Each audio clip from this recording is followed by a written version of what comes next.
सतनाम धन वाहिगुरु साहिब जी।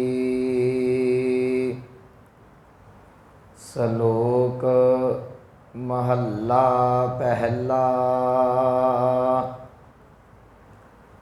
पुरखां बिरखां तीरथां तट्टां मेघां खेतां दीपां लोआं मंडलां खंडां वरभंडाः अंडज जेरज उत्भुजां खानी सेत जहाँ सो मित जानै नानका सरां मेरा जनताहा।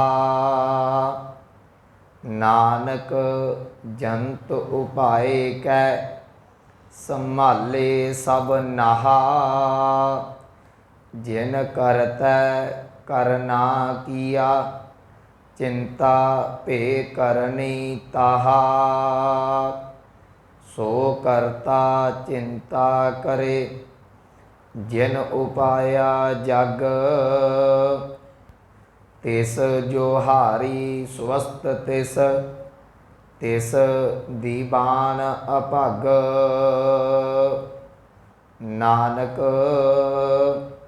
सच्चे नाम बिन क्या टिक्का क्या तग।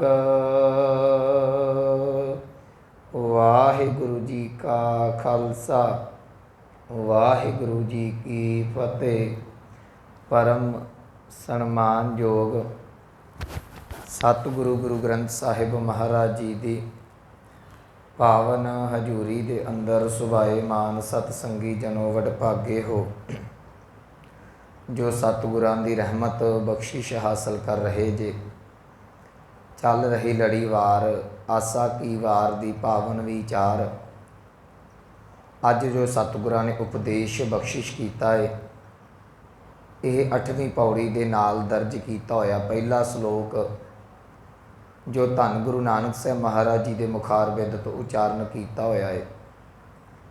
इस 8वीं पौड़ी दे विच 2 श्लोक मेरे सतगुरां ने दर्ज किए ने ते इस पौड़ी का भाव यह है कि हे जीव जे तू मनुखा जन्म दे विच आके उस परिपूर्ण परमात्मा नूं प्राप्त नहीं करता, जे उस अकाल पुरख वाहिगुरू नूं हिरदे दे विच टिका के उहदी कमाई नहीं करता ते याद रखी तेरा दुनिया ते आउण दा कोई लाभ नहीं। की फायदा तेरा मनुखा जन्म धारण करन दा। ये पौड़ी का अंतरी भाव है। तो पौड़ी दे नाल जिहड़े 2 श्लोक मेरे सतगुरां ने दिते ने। पहले श्लोक दे विच सतगुरां ने समुचे ब्रह्मंड का जिहड़ा वो ज्ञान दिता होया है। उहदे विच रुख ने बिरख ने जीव जंतु सारियां दे बारे सतगुरु दस के कहन लगे भलिया उस परिपूर्ण परमात्मा का कोई अंत नहीं पा सकता। तू अपनी रोजी की चिंता ना कर, तू अंत पाउण वाले पासे ना चल, तू चिंता छड्ड के अचिंत नूं जिहड़ा उहनूं जपना शुरू कर दे। ये पहले श्लोक ते दूसरे श्लोक दे विच सतगुरां ने कहा तू अपने मिथे होए जिहड़े कर्म करदा है, शुभ कर्म ने, कोई जंग दे मैदान च शहीद हुंदा है, कोई नेकी करदा है, पुण्य दान करदा है, इन्हां कर्मां ने तेरा पार उतारा नहीं करना। पार उतारा तेरा जिहड़ा बंदगी दे नाल होना है। जे तेरे कोल 2 श्लोकां दा भाव बंदगी नहीं तो पौड़ी दे अखीर दे विच मेरे सतगुरु गुरु नानक साहब महाराज जी कहणगे विच दुनिया काहे आया, की लैण आया दुनिया दे विच जे तू अपने इस जन्म नूं सवार ना सके। सो अज प्रथम श्लोक जिहड़ा वो आपां वाचना है। इस श्लोक की आरंभता असी इहदी चौथी जिहड़ी पंक्ति है उस तो आरंभ करांगे। सो मित जाणै नानका सरां मेरा जनताहा। कहन लगे हे प्रभु जीओ मित का अर्थ है अंदाजा। तुहाडी साजी हुई कुदरत का अंदाजा केवल तो केवल वो जान सकता है जिन्हें इनू साजिया होया, मनुख दे वस की गल नहीं। जे मनुख आखे कि मैं परमात्मा दे बनाई हुई कुदरत नू जान सकां, तो याद रखियो मनुख खोजदा थक जाएगा, उस पदार्थ नू ते उस परमार्थ नू खोज नहीं सकेगा। मैं दो शब्द लए ने, एक पदार्थ एक परमार्थ। दोने चीज़ां ही इकट्ठियां चलदियां ने। परिपूर्ण परमात्मा वाले पासे जिहड़ा चलदा है उन्होंने परमार्थवादी कहा जाता है। वह परमार्थ नू खोजदा है। जिहड़ा करते दी बनाई हुई कुदरत नू खोजदा है, जिन्हों असी अज विग्यानी कहने, उन्होंने पदार्थवादी कहा जाता है। खोज दोवां दी जरूरी है। मैं बड़ी बारी अर्ज की है कि पिछले दिनी भी अर्ज चली सी, बेनती की सी कि जे एक विग्यानिक सोच नूं लैके मनुख खोज ना करेगा, साडे कोल अज जिहड़ियां सुख सहूलतां ये पैदा नहीं होणगियां। ये खोज का विषय है। एक संत खोज करता है, वह परमात्मा तक पहुँचता है। एक विग्यानी खोज करता है, वह खोजदा अणु तक पहुँच जाता है। खोजां दोवां दियां ने, पर कमाल की गल अज गुरु नानक साहब महाराज जी कह रहे हैं, ना परमार्थवादी ने वह अंत पाया तो ना ही पदार्थवादी ने अंत पाया। जिन्हें संसार नू खोजिया, जिन्हें पदार्थ नू खोजिया, वो खोज के अणु तक पहुँच गए, छोटे तो छोटे सैल तक पहुँच के अजे भी कहता है कि विग्यान दे विच बहुत कुछ जिहड़ा खोजण वाला पिया होया। जिहड़ा अज दा विषय है ना, ये तकरीबन साइंस दे नाल विग्यान दे नाल साडा मेल खांदा है।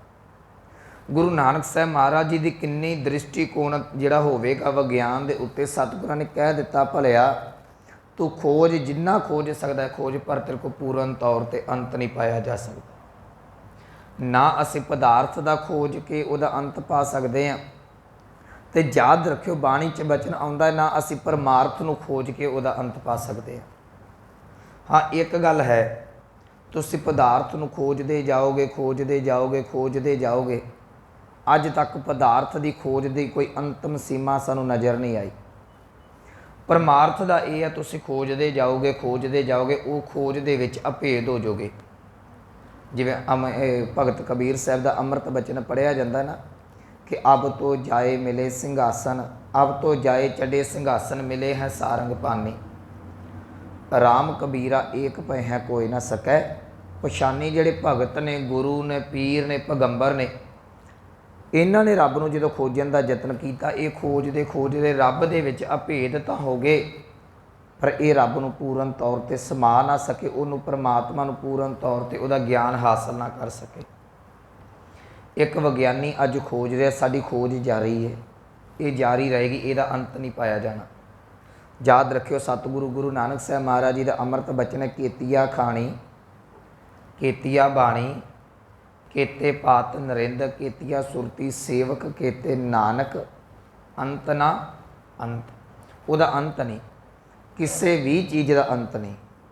ये जिहड़ा परमात्मा है, उन्हें जो कुछ बनाया उन्हें बेअंत ही साजिया होया।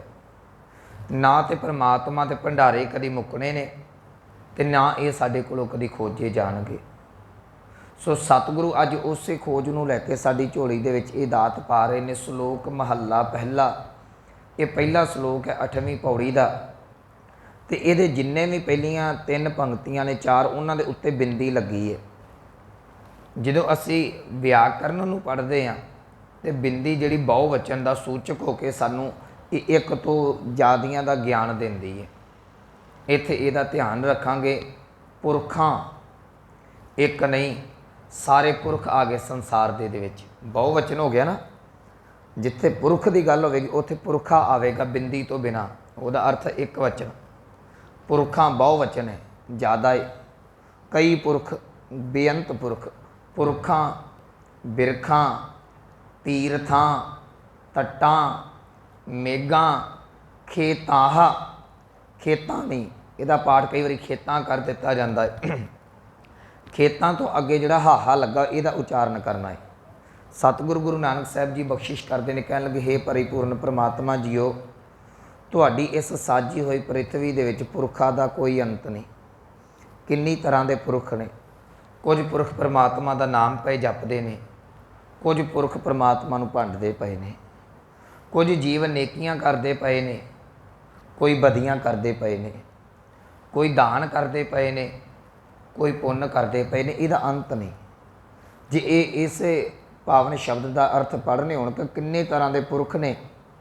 मेरे ख्याल च जपजी साहब दीयां 2 पौड़ियां असंख वालियां इहदे अर्थ बड़े वधिया स्पष्ट कर देणगियां। उन्हां दे विच इन्हां लोकां दा जिक्र है जिन्हां दा अंदाज़ा कोई नहीं। मैं पौड़ियां पढ़ देना तो अर्थ आप जिहड़े सहजे समझ लग जाणगे। असंख जप असंख भाव। इहदे इहों अर्थ करांगे असंखां ही तैनूं जपण वाले ने। कल्ला मैं जपदा ये नहीं ना मैं कल्ला जपदा। कहंदे पता नहीं किन्ने क पुरख तैनूं जप रहे ने, किन्ने क तैनूं तप ला के जिहड़े ने वो साधदे पए ने, किन्नियां क ने तेरे लिए अंदर प्रेम टिकाया होया। सतगुरु कह लगे इत्थे पुरखां दा कोई अंत नहीं। असंख जप असंख भाव असंख पूजा असंख तप ताओ असंख ग्रंथ मुख वेद पाठ असंख जोग मन रहे उदास असंख भगत गुण ज्ञान विचार असंख सती असंख दातार असंख सूर मोह पख सार असंख मोन लिव लाए तार कुदरत कवन कहा विचार। मैं की तेरी शक्ति नूं बयान कर सकदा। हवारिया ना जावां एक बार। ये गुरु नानक साहब का वडप्पन है। अज तक मनुख ने साइंस ने याद रखियो सानू बहुत ज़्यादा जना अनपढ़ता ने मारिया होया। मेरी गल हजम कर जाओ। एक विज्ञान एक साइंस का खोजी जड़ा मनुख है, बच्चा जो स्टडी करता है खोजदा है ना, विज्ञानी की कभी स्टेटमेंट नहीं आती कि मैं जड़ा इस चीज़ पर सर्च की सी ते मेरी सर्च मुकम्मल हो चुकी है, मैं खोज के तृप्त हो चुका। कभी विज्ञानी ये लोग नहीं कहिंदे। वो जी चीज़ खोजन खोज के साड़ी झोली च पा देणगे, ਉਹਦੇ ਤੇ फिर सर्च करके उन्होंने नवा तो नवा होर ਉਹਦੇ ਵਿੱਚ तकनीक ਲਿਆਉਂਦਾ ਜਿਹੜੇ खोज फिर ਉਹਨਾਂ ਦੀ जारी है। उन्हें पढ़ाई की उन्होंने पता है। पर अज जिन्हें रूहानीयत के बारे किनका जिन्हों नहीं पता, केवल तो केवल गलों च चोले पाए हुए ने, माला पाइया हुई ने, तो 2 शब्द जोड़े ने हिरदे दे विच वसा के ਜਾਂ मूँह तो रटन करके माला फेर के कहिंदे असीं रब दा अथाह पता कर लिया, मैनूं रब बारे पता लग गया। गुरु नानक साहब कह लगे प्रभु जी तेरी कुदरत का पता नहीं लग सकता, क्योंकि करते की मित करता जाने कह जाने गुर सूरा। ओदी मित का अंदाज़ा वह जड़ा जा गुरु नूं पता है, तो जां परमात्मा नूं मनुख परमात्मा का अंदाज़ा नहीं ला सकता। कुदरत कवन कहा विचार वारिया न जावा एक बार जो तुद भावै सही भली कर तू सदा सलामत निरंकार। ये तो अगली पौड़ी। ये भी वो पुरख ने जिहड़े पृथ्वी दे विच ही ने। साडा सुभाਅ की है, असी उन्हां लोकां दे नाल दोस्ती रखते हैं जिहड़े साडे हक की गल करते हैं, जां इउं कह दईए जिहड़े चंगे लोग ने। मैं सोचदा परमात्मा का हिरदा विशाल वेख, वो मंदियां नूं भी बराबर की जगह दिंदा है। जे तू बंदगी करके कहना रब मैनूं रिजिक दे रहा, तो जिहड़ा रब नूं गालां कढ रहा रब रिजिक उन्होंने भी दिंदा पिया है। अज सानूं इन्ने कुछ भुलेखे पा दिते गए रब के नाम के उत्ते कि मनुख कई थावां ते रब नूं डर दे नाल ही पूजी जा रहा। रब डर दा विशा नहीं, रब प्रेम का विशा सी। मैं अक्सर कहना हुन्ना एक माँ घर च खाना बनाउंदी है, एक बच्चा कहना मंनदा, एक बच्चा वो है जिहड़ा 2 घड़ियां पहलां माँ दे नाल लड़ के हटिया है। माँ उन्होंने भी कह देंदी है कि पुत्त रोटी पा के रखी है तो तू खा ला। एक माँ का हिरदा विशाल है, तो जिस परमात्मा ने माँ नूं साजे उहदा हिरदा कितना विशाल होएगा, इहदा अंदाज़ा लाउणा साडे कोल सुभावक ही है। एक माँ बाप बच्चों च चंगे माड़े च फर्क नहीं जे करदा, रब भी बनाई हुई अपनी कुदरत दे विच कदी फर्क नहीं करदा। असीं धार्मिक लोगों ने इन्ना क फर्क पा दिता कि जिहड़े दुरकारे हुए लोग सन, जिहड़े दूर होए सन, उन्होंने दूर भजाउणा होर भजाउणा शुरू कर दिता। सतगुरु कहन लगे हे मालक, जे तेरे घर दे विच जप करन वाले ने, तप करन वाले ने, एक गल याद रखियो तेरे घर दे विच बुराई करन वाले ने, मैं उन्होंने भी नहीं भंडदा। कहन लगे असंख मूर्ख अंध घोर, असंख चोर हराम खोर, असंख अमर कर जाहे जोर, असंख गल वड हत्या कमाहे, असंख पापी पाप कर जाहे, असंख कूड़ियार कूड़े फिराहे, असंख मलेश मल भख खाहे, असंख निंदक सिर करें भार, नानक नीच कहे विचार वारिया न जावा एक बार। मैं एक बार भी तेरे तो कुर्बान कि की कुछ बयान करा। कुदरत कवन कहा विचार, तेरी ताकत का की अंदाज़ा ला के दसा। मेरे कहने का भाव गुरमुखो अज इन्ना कि परमात्मा ने जो सृष्टि दे विच साजिया होया है ਉਹਦੇ ਸਾਜੇ ਹੋਏ ਦੇ ਵਿੱਚ ਸਤਿਗੁਰੂ ਗੁਰੂ ਨਾਨਕ ਸਾਹਿਬ ਕਹਿਣ ਲੱਗੇ ਮਾਲਕ ਤੇਰਾ ਕੋਈ ਅੰਦਾਜ਼ਾ ਨਹੀਂ। ਅਸੀਂ ਇਸ ਪਾਵਨ ਸ਼ਬਦ ਨੂੰ ਧਿਆਨ 'ਚ ਰੱਖਣਾ, ਸੋ ਮਿਤ ਜਾਣੈ ਨਾਨਕਾ। ਇਹਦਾ ਅੰਦਾਜ਼ਾ ਉਹ ਆਪ ਹੀ ਲਾਉਂਦਾ ਹੈ, ਅਸੀਂ ਨਹੀਂ ਲਾ ਸਕਦੇ। ਸਾਡੇ ਕੋਲ ਗਿਣਤੀ ਹੋ ਜਾਏਗੀ, ਆਪਣੇ ਇਲਾਕੇ ਦੀ ਹੋ ਜਾਏਗੀ, ਕਿਹਦੀ ਗਿਣਤੀ ਕਰ ਲੋਗੇ। ਅੱਜ ਸਰਕਾਰ ਨੇ ਆਧਾਰ ਕਾਰਡ ਬਣਾਏ ਨੇ, ਆਧਾਰ ਕਾਰਡ ਤੋਂ ਗਿਣਤੀ ਹੋ ਜਾਂਦੀ ਹੈ ਸਾਡੀ ਜਿਹੜੀ ਪੋਪੂਲੇਸ਼ਨ ਕਿੰਨੀ ਕੁ ਜਨਤਾ ਹੈ। ਪਰ ਇੱਕ ਗੱਲ ਯਾਦ ਰੱਖਿਓ, ਕਈਆਂ ਦੇ ਆਧਾਰ ਕਾਰਡ ਵੀ ਨਹੀਂ ਬਣੇ ਪਏ। ਇਹ ਇੱਕ ਸਿਰਫ ਦੇਸੀ ਜੀ ਉਦਾਹਰਨ ਹੈ। ਪਰਮਾਤਮਾ ਦੀ ਸਾਜੀ ਹੋਈ ਪ੍ਰਿਥਵੀ ਦੇ ਵਿੱਚ ਕਿੰਨੇ ਪੁਰਖ ਨੇ ਤੇ ਕਿੰਨੀ ਕਿਸਮ ਦੇ ਪੁਰਖ ਨੇ। ਪੁਰਖ ਦਾ ਅਰਥ ਆਪਾਂ ਇਕੱਲਾ ਮਨੁੱਖ ਨਹੀਂ ਕਰਾਂਗੇ, ਇਹ ਆਦਮੀ ਜਾਮਾ ਨਹੀਂ। ਮਨੁੱਖ ਦਾ ਅਰਥ ਹੁੰਦਾ ਇਸਤਰੀ ਤੇ ਮਰਦ ਦੋਨੇ। ਇਹਦੇ ਵਿੱਚ ਕਈ ਤਰ੍ਹਾਂ ਦੇ ਜਿਹੜੇ ਨੇ ਪਰਮਾਤਮਾ ਨੇ ਪੈਦਾ ਕੀਤੇ ਹੋਏ ਜਿਹੜੇ ਜੀਵ ਨੇ, ਜਿਹੜੇ ਮਨੁੱਖਾਂ ਨੂੰ ਪਰਮਾਤਮਾ ਨੇ ਪੈਦਾ ਕੀਤਾ ਹੈ, ਉਹਦੇ ਵਿੱਚ ਚੰਗੇ ਵੀ ਨੇ, ਮੰਦੇ ਵੀ ਨੇ, ਕਈ ਕਿਸਮ ਦੇ, ਕਈ ਭਾਂਤ ਭਾਂਤ ਦੇ ਇਹ ਜੀਵ ਨੇ। ਸਤਿਗੁਰੂ ਕਹਿਣਗੇ ਪੁਰਖਾਂ, ਅੱਗੇ ਸ਼ਬਦ ਹੈ ਬਿਰਖਾਂ। ਬਿਰਖਾਂ ਦਾ ਅਰਥ ਹੁੰਦਾ ਰੁੱਖ। ਹੁਣ ਰੁੱਖ ਇੱਕ ਕਿਸਮ ਦੇ ਨਹੀਂ। ਤੁਸੀਂ ਦੇਖੋ ਕੁਝ ਫਲ ਦਿੰਦੇ ਨੇ, ਕੁਝ ਸਾਨੂੰ ਫਲ ਦਿੰਦੇ ਨੇ, ਕੁਝ ਫੁੱਲ ਦਿੰਦੇ ਨੇ, ਕੁਝ ਮਹਿਕ ਦਿੰਦੇ ਨੇ, ਕੁਝ ਦੀਆਂ ਬੂਟੀਆਂ ਸਾਡਾ ਜੀਵਨ ਦਾ ਕਾਰਨ ਬਣਦੀਆਂ ਨੇ, ਕੁਝ ਬੂਟੀਆਂ ਸਾਡੀ ਮੌਤ ਦਾ ਕਾਰਨ ਬਣਦੀਆਂ ਨੇ। ਕਿਸੇ ਤੋਂ ਜ਼ਹਿਰ ਪੈਦਾ ਹੋ ਰਿਹਾ ਹੈ, ਕਿਸੇ ਤੋਂ ਅੰਮ੍ਰਿਤ ਪੈਦਾ ਹੋ ਰਿਹਾ ਹੈ। ਕਿਸੇ ਨੂੰ ਖਾ ਕੇ ਮਨੁੱਖ ਮਰਦਾ ਪਿਆ ਹੈ, ਕਿਸੇ ਨੂੰ ਖਾ ਕੇ ਮਨੁੱਖ ਬਚਦਾ ਪਿਆ ਹੈ। ਕੋਈ ਵੱਖੋ ਵੱਖ ਗੈਸਾਂ ਗ੍ਰਹਿਣ ਕਰਦਾ ਪਿਆ ਹੈ, ਕੋਈ ਵੱਖੋ ਵੱਖ ਗੈਸਾਂ ਛੱਡਦਾ ਪਿਆ। ਕਿੰਨੀ ਤਰ੍ਹਾਂ ਦੇ ਬਿਰਖ ਨੇ। ਪੁਰਖਾਂ, ਬਿਰਖਾਂ, ਤੀਰਥਾਂ। ਤੀਰਥਾਂ ਦਾ ਅਰਥ ਕਰਾਂਗੇ ਧਾਰਮਿਕ ਕੇਂਦਰ।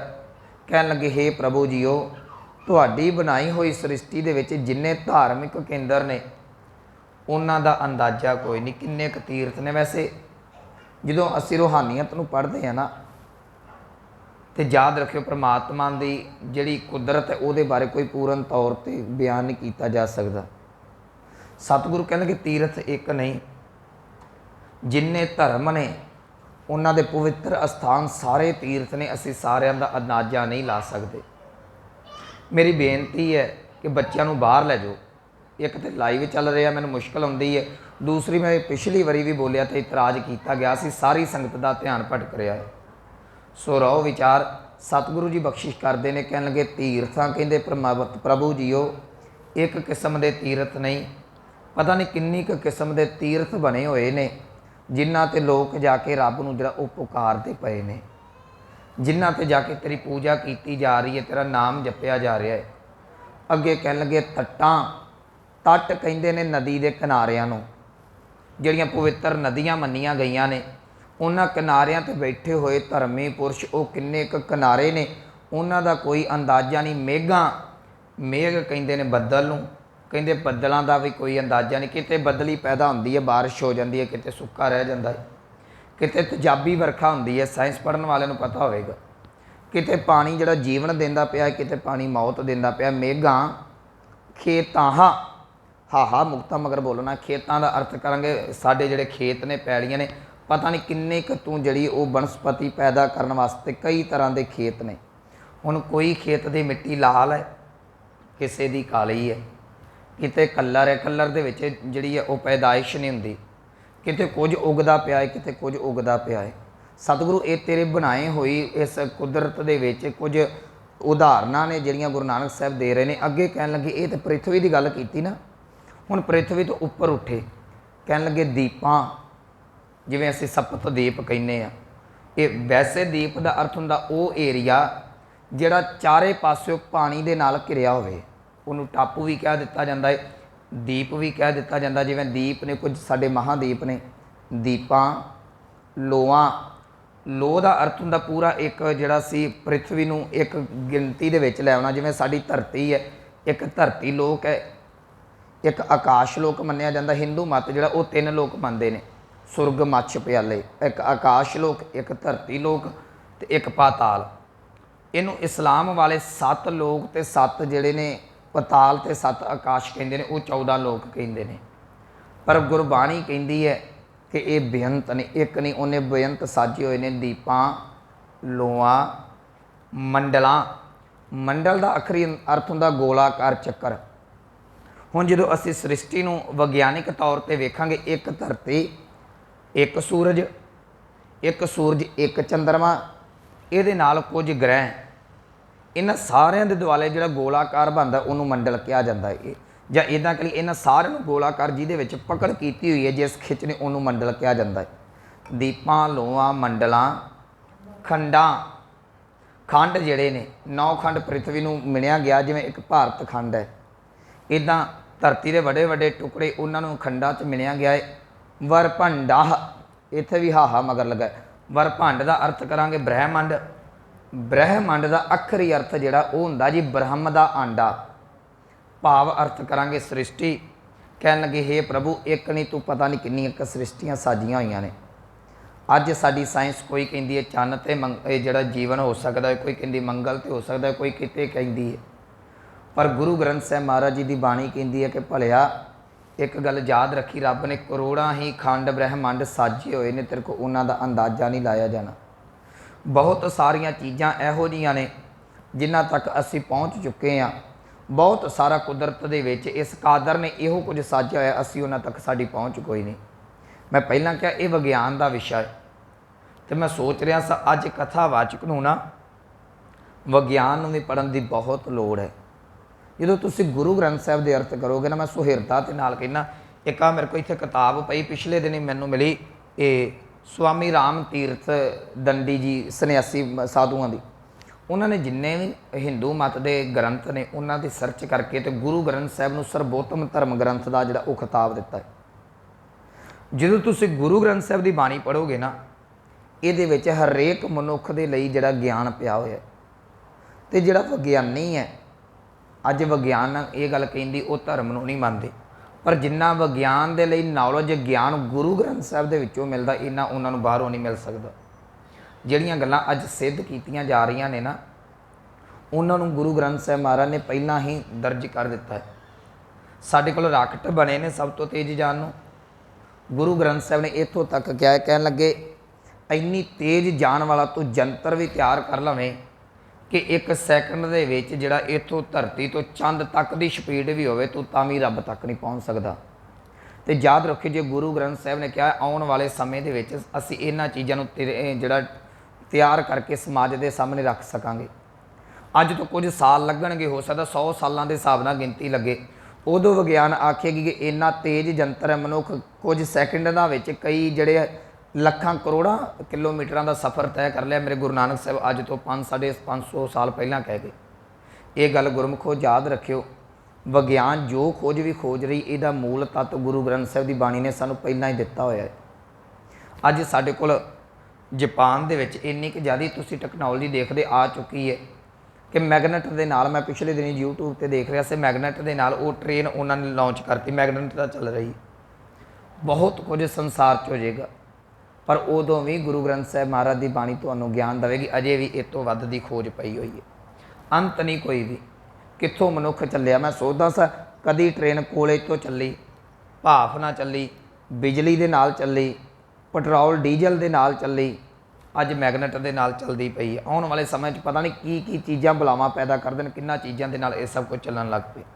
ਸਤਿਗੁਰੂ ਕਹਿਣ ਲੱਗੇ ਹੇ ਪ੍ਰਭੂ, ਤੇਰੇ ਇਹ ਜਿੰਨਾ ਵੀ ਪੈਦਾ ਕੀਤਾ ਹੋਇਆ ਨਾ ਖੰਡ ਬ੍ਰਹਿਮੰਡਾਂ, ਇਹਨਾਂ ਦਾ ਕੋਈ ਅੰਤ ਨਹੀਂ। ਇਸ ਬ੍ਰਹਿਮੰਡ ਦੀ ਗੱਲ ਕਰਦੇ ਹਾਂ ਤੇ ਗੁਰੂ ਗ੍ਰੰਥ ਸਾਹਿਬ ਕਹਿੰਦੇ ਨੇ ਕੋਟ ਬ੍ਰਹਿਮੰਡ ਕੋ ਠਾਕੁਰ ਸੁਆਮੀ ਸਰਬ ਜੀਆਂ ਕਾ ਦਾਤਾ ਰੇ। ਉਹਨੇ ਕਰੋੜਾਂ ਹੀ ਬ੍ਰਹਿਮੰਡ ਸਾਜੇ ਨੇ। ਸਾਜੇ ਹੋਏ ਕਰੋੜਾਂ ਬ੍ਰਹਿਮੰਡਾਂ ਦੇ ਵਿੱਚ ਸਾਡੇ ਕੋਲ ਇੰਨੀ ਟੈਕਨੋਲੋਜੀ ਹੈ ਨਾ, ਇੰਡੀਆ ਥੋੜ੍ਹਾ ਜਿਹਾ ਇੱਥੇ ਸਟੈਂਡ ਕਰਦਾ ਹੈ, ਬਾਹਰਲੇ ਮੁਲਕ ਸਾਡੇ ਤੋਂ ਗਾੜੀ ਨੇ। ਜਿਹੜੇ ਬਾਕੀ ਬ੍ਰਹਿਮੰਡ ਨੇ ਉਹ ਵਿਗਿਆਨਿਕ ਤੌਰ 'ਤੇ ਕੀ ਪਤਾ ਸਾਡੇ ਤੋਂ ਕਿੰਨੇ ਅੱਗੇ ਹੋਣ। ਸੋ ਸਤਿਗੁਰੂ ਕਹਿਣਗੇ ਤੂੰ ਜੋ ਕੁਝ ਵੀ ਪੈਦਾ ਕੀਤਾ ਹੈ ਉਹਦਾ ਕੋਈ ਅੰਦਾਜ਼ਾ ਨਹੀਂ। ਪਹਿਲੀ ਪੰਕਤੀ 'ਚ ਸਤਿਗੁਰਾਂ ਨੇ ਪ੍ਰਿਥਵੀ 'ਤੇ ਰਹਿਣ ਵਾਲੇ ਜੜ ਚੇਤਨਾ ਦਾ ਜ਼ਿਕਰ ਕੀਤਾ, ਜਿਹੜੇ ਇੱਕ ਥਾਂ ਦੇ ਉੱਤੇ ਰਹਿੰਦੇ ਨੇ, ਜੜ ਵਾਲੇ। ਇਹ ਤੀਰਥ ਹੋ ਗਏ, ਬਿਰਖ ਹੋ ਗਏ, ਤੱਟਾਂ ਮੇਘਾਂ ਹੋ ਗਈਆਂ। ਦੂਸਰੀ ਪੰਕਤੀ ਦੇ ਵਿੱਚ ਸਤਿਗੁਰਾਂ ਨੇ ਬ੍ਰਹਿਮੰਡ ਦੇ ਝੱਤੀ ਮਾਰੀ। ਤੀਸਰੀ ਪੰਕਤੀ ਦੇ ਵਿੱਚ ਹੁਣ ਪੈਦਾਇਸ਼ ਦੀ ਗੱਲ ਕਰਦੇ ਨੇ, ਕਹਿਣਗੇ ਅੰਡਜ ਜੇਰਜ ਉਤਪੁਜ ਉਤਪੁਜਾਂ ਖਾਣੀ ਸੀਤ ਜਹਾਂ। ਖਾਣੀ ਦਾ ਅਰਥ ਹੈ ਪੈਦਾਇਸ਼ ਦੇ ਤਰੀਕੇ। ਅੱਜ ਤੱਕ ਵਿਗਿਆਨ 4 ਤਰੀਕਿਆਂ ਨੂੰ ਖੋਜ ਸਕੀ ਹੈ, ਪਰ ਮੈਂ ਆਰੰਭ 'ਚ ਇੱਕ ਪ੍ਰਮਾਣ ਦਿੱਤਾ, ਬਾਣੀ ਗੁਰੂ ਗ੍ਰੰਥ ਸਾਹਿਬ ਦੀ ਕਹਿੰਦੀ ਹੈ ਕੇਤੀਆ ਖਾਣੀ। ਸਾਨੂੰ ਅਜੇ 4 ਤਰੀਕੇ ਲੱਭੇ ਨੇ ਜਿਨ੍ਹਾਂ ਨਾਲ ਪੈਦਾਇਸ਼ ਹੋ ਰਹੀ ਹੈ। ਉਹਨਾਂ ਵਿੱਚ ਹੈ ਜੀ ਅੰਡਜ, ਜਿਹੜੇ ਆਂਡਿਆਂ ਤੋਂ ਪੈਦਾ ਹੁੰਦੇ ਨੇ। ਬਹੁਤ ਸਾਰੇ ਚੀਜ਼ਾਂ ਜਿਹੜੇ ਕਈ ਤਾਂ ਆਪਾਂ ਅੰਡੇ ਖਾ ਪੀ ਜਾਂਦੇ, ਉਹਨਾਂ ਅੰਡਿਆਂ ਦੇ ਵਿੱਚੋਂ ਵੀ ਕਈ ਜਿਹੜੇ ਜੀਵ ਜੰਤੂ ਪੈਦਾ ਹੁੰਦੇ ਨੇ। ਜੇਰਜ਼, ਜਿਹੜੇ ਜੇਰ ਤੋਂ ਪੈਦਾ ਹੁੰਦੇ ਨੇ, ਜਿਵੇਂ ਇਹ ਡੰਗਰ ਨੇ ਸਾਡੇ ਘਰਾਂ 'ਚ ਹੁੰਦੇ ਨੇ, ਉਹ ਵੀ ਜੇਰ ਤੋਂ ਪੈਦਾ ਨੇ। ਸਾਡੀ ਪੈਦਾਇਸ਼ ਵੀ ਜੇਰ ਦੇ ਨਾਲ ਹੈ। ਅਤੇ ਕਈ ਵਾਰੀ ਮੈਂ ਸੋਚਦਾ ਹੁੰਦਾ, ਜਦੋਂ ਮਨੁੱਖ ਖਰਾਬੀ ਕਰਦਾ ਹੈ ਨਾ, ਉਹਨੂੰ ਕਹਿ ਦਿੱਤਾ ਜਾਂਦਾ ਹੈ ਕਿ ਭਲਿਆ ਤੂੰ ਪਸ਼ੂਆਂ ਵਾਲੇ ਕੰਮ ਨਾ ਕਰ, ਬੰਦਾ ਬਣ, ਕਿਉਂਕਿ ਸਾਡਾ ਤਰੀਕਾ ਰਲਦਾ ਹੈ। ਉਹ ਵੀ ਜੇਰ 'ਚੋਂ ਪੈਦਾ ਹੋਏ ਅਤੇ ਅਸੀਂ ਵੀ ਜੇਰ 'ਚੋਂ ਪੈਦਾ ਹੋਏ। ਸਤਿਗੁਰੂ ਕਹਿਣ ਲੱਗੇ ਅੰਡਜ, ਆਂਡਿਆਂ ਤੋਂ ਪੈਦਾ ਹੋਣ ਵਾਲੇ, ਜੇਰਜ਼, ਜੇਰ ਤੋਂ ਪੈਦਾ ਹੋਣ ਵਾਲੇ, ਉਤਪੁਜਾਂ, ਬਨਸਪਤੀ ਹੋ ਗਈ ਸਾਰੀ, ਖਾਣੀ, ਖਾਣੀ ਦਾ ਅਰਥ ਹੈ ਪੈਦਾ ਕਰਨ ਵਾਲੀਆਂ ਚੀਜ਼ਾਂ, ਸੇਤ ਜਹਾਂ, ਸੇਤ ਜਹਾਂ ਦਾ ਅਰਥ ਕਰਾਂਗੇ ਪਸੀਨੇ ਤੋਂ ਪੈਦਾ ਹੋਣ ਵਾਲੇ, ਮੁੜਕੇ ਤੋਂ ਬੈਕਟੀਰੀਆ ਵਗੈਰਾ, ਜਾਂ ਇਹ ਸਾਡੇ ਕਈ ਜਿਹੜੇ ਜਰਮ ਨੇ ਉਹ ਇਹਨਾਂ ਚੀਜ਼ਾਂ ਤੋਂ ਮੁੜਕੇ ਤੋਂ ਪਸੀਨੇ ਤੋਂ ਪੈਦਾ ਹੁੰਦੇ ਨੇ। ਉਹ ਆਂਡੇ ਨਹੀਂ ਦਿੰਦੇ, ਉਹ ਜ਼ੇਰ ਤੋਂ ਪੈਦਾ ਨਹੀਂ ਹੋ ਰਹੇ, ਉਹ ਧਰਤੀ 'ਚ ਨਹੀਂ, ਸਾਡੇ ਸਰੀਰ ਦੇ ਵਿੱਚ ਕਈ ਕੁਝ ਜਿਹੜਾ ਉਹ ਪੈਦਾ ਹੋ ਰਿਹਾ ਪਸੀਨੇ ਤੋਂ।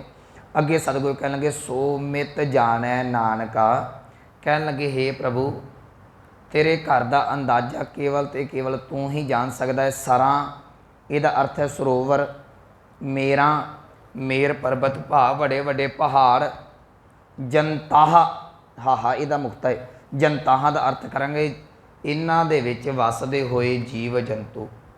ਹੁਣ ਸਰੋਵਰਾਂ ਦਾ, ਹੁਣ ਜਿਹੜੇ ਨੇ ਸਮੁੰਦਰਾਂ ਦਾ ਕੋਈ ਅੰਤ ਨਹੀਂ, ਕਿੰਨੇ ਥਾਂ ਥਾਂ 'ਤੇ ਨੇ, ਇਹਨਾਂ ਦੇ ਵਿੱਚ ਜੀਵ ਜੰਤੂ ਵੱਸਦੇ ਪਏ ਨੇ। ਅੱਜ ਅਸੀਂ ਖੋਜ ਰਹੇ ਹਾਂ, ਪਰ ਕਿੰਨੇ ਕੁ ਖੋਜ ਲੋਗੇ? ਪ੍ਰਮਾਤਮਾ ਨੇ ਪਤਾ ਨਹੀਂ ਕਿੰਨਾ ਕੁ ਗਿਆਨ ਇਹਦੇ ਵਿੱਚ ਟਿਕਾ ਕੇ ਰੱਖਿਆ। ਮੇਰਾ, ਪਹਾੜਾਂ ਦੇ ਉੱਤੇ, ਪਹਾੜਾਂ ਦੇ ਉੱਤੇ ਜੀਵਨ ਹੈ, ਪਹਾੜਾਂ ਦੀਆਂ ਗੁਫਾਵਾਂ ਦੇ ਵਿੱਚ ਜੀਵਨ ਹੈ, ਪਹਾੜਾਂ ਦੇ ਵਿੱਚ ਪੈਦਾ ਕੀਤੇ ਹੋਏ ਰੁੱਖ ਬਿਰਖ, ਉਹਨਾਂ ਦੇ ਉੱਤੇ ਪਸ਼ੂ ਪੰਛੀਆਂ ਦਾ ਜੀਵਨ ਹੈ। ਸਤਿਗੁਰੂ ਕਹਿਣ ਲੱਗੇ ਭਲਿਆ ਇਹ ਪਰਮਾਤਮਾ ਨੇ ਜੋ ਕੁਝ ਪੈਦਾ ਕੀਤਾ ਹੋਇਆ ਹੈ, ਇਹਦਾ ਅੰਦਾਜ਼ਾ ਕੇਵਲ ਤੇ ਕੇਵਲ ਪਰਮਾਤਮਾ ਲਾ ਸਕਦਾ ਹੈ। ਅਤੇ ਮੈਂ ਆਪਣੀ ਵਿਚਾਰ ਨੂੰ ਇੱਥੇ ਕਿ ਸੰਕੋਚ ਦੇਵਾਂ, ਇਹ ਕਿਉਂਕਿ ਇਹ ਦੋ ਟੌਪਿਕ ਬਣਦੇ, ਜਿੰਨੇ ਮੈਂ ਅਗਲਾ ਟੌਪਿਕ ਸਾਂਝਾ ਕਰਦਾ ਹੈ ਅਤੇ ਉਹਦਾ ਵਿਸ਼ਾ ਵੱਖਰਾ ਹੈ, ਉਹਨੂੰ ਜ਼ਿਆਦਾ ਸਮਾਂ ਲੱਗੇਗਾ। ਮੈਂ ਥੋੜ੍ਹੀ ਜਿਹੀ ਬੇਨਤੀ ਕਰ ਦੇਵਾਂ, ਯਾਦ ਰੱਖਿਓ ਮਨੁੱਖ ਖੋਜਣ ਤੁਰਦਾ ਹੈ, ਖੋਜ ਮਾੜੀ ਨਹੀਂ, ਪਰ ਸਾਡਾ ਕੇਵਲ ਤੇ ਕੇਵਲ ਵਿਸ਼ਾ ਖੋਜ ਨਹੀਂ, ਪ੍ਰਾਪਤੀ ਹੋਣੀ ਚਾਹੀਦੀ ਹੈ, ਕੋਈ ਮੰਜ਼ਿਲ ਹੋਣੀ ਚਾਹੀਦੀ ਹੈ। ਜਿਵੇਂ ਇੱਕ ਵਿਗਿਆਨੀ, ਇੱਕ ਸਾਇੰਸਦਾਨ ਕਿਸੇ ਚੀਜ਼ ਨੂੰ ਆਧਾਰ ਬਣਾ ਕੇ ਖੋਜ ਸ਼ੁਰੂ ਕਰਦਾ, ਉਹਦੀ ਖੋਜ ਇੱਕ ਦਿਨ ਰੰਗ ਲੈ ਆਉਂਦੀ ਹੈ, ਉਹ ਸਾਡੀ ਝੋਲੀ 'ਚ ਕੁਝ ਨਾ ਕੁਝ ਪਾ ਦਿੰਦਾ ਹੈ। ਜੇ ਤੂੰ ਭਲਿਆ ਬਾਣੀ ਪੜ੍ਹਦਾ, ਨਾਮ ਜਪਦਾ, ਤੇਰੀ ਖੋਜ ਦਾ, ਤੇਰਾ ਨਾਮ ਜਪਣ ਦਾ ਵੀ ਕੋਈ ਨਾ ਕੋਈ ਨਿਸ਼ਾਨਾ ਹੋਣਾ ਚਾਹੀਦਾ ਹੈ। ਪਰ ਸਾਡੇ ਨਿਸ਼ਾਨੇ ਕੀ ਨੇ? ਅਸੀਂ ਰਿਜ਼ਕ ਦੇ ਮਗਰ ਭੱਜਦੇ ਹਾਂ, ਅਸੀਂ ਪਰਿਵਾਰ ਦੇ ਮਗਰ ਆ ਨਿੱਕੀਆਂ ਨਿੱਕੀਆਂ ਚੀਜ਼ਾਂ ਮੰਗੀ ਜਾਂਦੇ। ਇਹਦੇ ਬਾਰੇ ਕੱਲ੍ਹ ਸਤਿਗੁਰੂ ਬਖਸ਼ਿਸ਼ ਕਰਨਗੇ ਕਿ ਭਲਿਆ ਜੇ ਤੂੰ ਇਹਦੀ ਚਿੰਤਾ ਨਾ ਕਰ, ਕਿਉਂਕਿ ਨਾਨਕ ਜੰਤ ਉਪਾਏ ਕਹਿ ਸੰਭਾਲੈ ਸਭ ਨਾਹਾ। ਜੇ ਉਸ ਪਰਮਾਤਮਾ ਨੇ ਜੀਵ ਜੰਤੂਆਂ ਨੂੰ ਪੈਦਾ ਕੀਤਾ ਹੈ ਤਾਂ ਉਹ ਸਾਰਿਆਂ ਨੂੰ ਸਾਂਭਦਾ ਹੋਇਆ ਹੈ। ਜੇ ਉਹ ਰੁੱਖ ਨੇ, ਬਿਰਖ ਨੇ, ਪਹਾੜ ਨੇ, ਜੇ ਉਹਨੇ ਖੰਡ ਬ੍ਰਹਿਮੰਡ ਸਾਜੇ ਹੋਏ ਨੇ, ਉਹਨਾਂ ਨੂੰ ਕੌਣ ਸਾਂਭਦਾ ਹੈ? ਚਲੋ ਅਸੀਂ ਆਪਣੇ ਘਰ 'ਚ ਪਲਾਂਟ ਲਾਤਾ, ਲਾਗੇ ਜਾ ਕੇ ਕੋਈ ਬੂਟਾ ਲਾਤਾ, ਕੋਈ ਰੁੱਖ ਲਾਤਾ, ਪੇੜ ਪੌਦਾ ਲਾਤਾ, ਉਹਨੂੰ ਪਾਣੀ ਪਾਤਾ, ਤੁਸੀਂ ਖਾਦ ਪਾਤੀ, ਅਤੇ ਜਿਹੜੇ ਮਾਲਕ ਨੇ ਜੰਗਲਾਂ ਦੇ ਵਿੱਚ ਪੈਦਾ ਕੀਤੇ ਉਹਨੂੰ ਪਾਣੀ ਕੌਣ ਦਿੰਦਾ ਹੈ? ਉਹਨੂੰ ਖਾਦ ਕੌਣ ਦਿੰਦਾ ਪਿਆ ਹੈ? ਉਹਨੂੰ ਛਾਂਗਦਾ ਕੌਣ ਪਿਆ ਹੈ? ਉਹਦੀ ਸਾਂਭ ਸੰਭਾਲ ਕੌਣ ਕਰਦਾ ਹੈ? ਸਤਿਗੁਰੂ ਕਹਿਣ ਲੱਗੇ ਨਾਨਕ ਜੰਤ ਉਪਾਏ ਕਹਿ, ਉਹਨੇ ਜੋ ਕੁਝ ਵੀ ਪੈਦਾ ਕੀਤਾ ਜੀਵ ਜੰਤੂ ਨੂੰ ਸੰਭਾਲੇ ਸਭ ਨਾਹਾ, ਉਹਨਾਂ ਸਾਰਿਆਂ ਨੂੰ ਉਹ ਪਰਮਾਤਮਾ ਸਾਂਭਦਾ ਪਿਆ ਹੈ। ਇਸ ਕਰਕੇ ਭਲਿਆ ਤੂੰ ਉਸ ਪਰਮਾਤਮਾ ਦੀ ਕੁਦਰਤ ਨੂੰ ਵੇਖ ਕੇ, ਖੋਜ ਕੇ, ਨਮਸਕਾਰ ਕਰਕੇ ਉਸ ਪਰਮਾਤਮਾ ਨੂੰ ਜਪਣ ਦਾ ਯਤਨ ਕਰ, ਉਹਨੂੰ ਜਪਿਆ ਕਰ। ਅਤੇ ਮੈਂ ਜਿਹੜੀ ਪਰਸੋਂ ਬੇਨਤੀ ਕੀਤੀ ਸੀ ਗੁਰਮੁਖੋ, ਸਿੱਖ ਨੇ ਖੋਜਣਾ ਅੰਦਰ ਨੂੰ ਹੈ, ਉਹ ਗੁਰੂ ਦੇ ਸ਼ਬਦ ਦੇ ਨਾਲ ਹੈ। ਬਾਹਰੀ ਖੋਜ ਨੂੰ ਵੇਖ ਕੇ ਜੇ ਕਿਤੇ ਅਸੀਂ ਪਰਮਾਤਮਾ ਦੇ ਨਾਲ ਜੁੜ ਜਾਈਏ ਤਾਂ ਸਾਡਾ ਜੀਵਨ ਸਫਲ ਹੋ ਸਕੇ।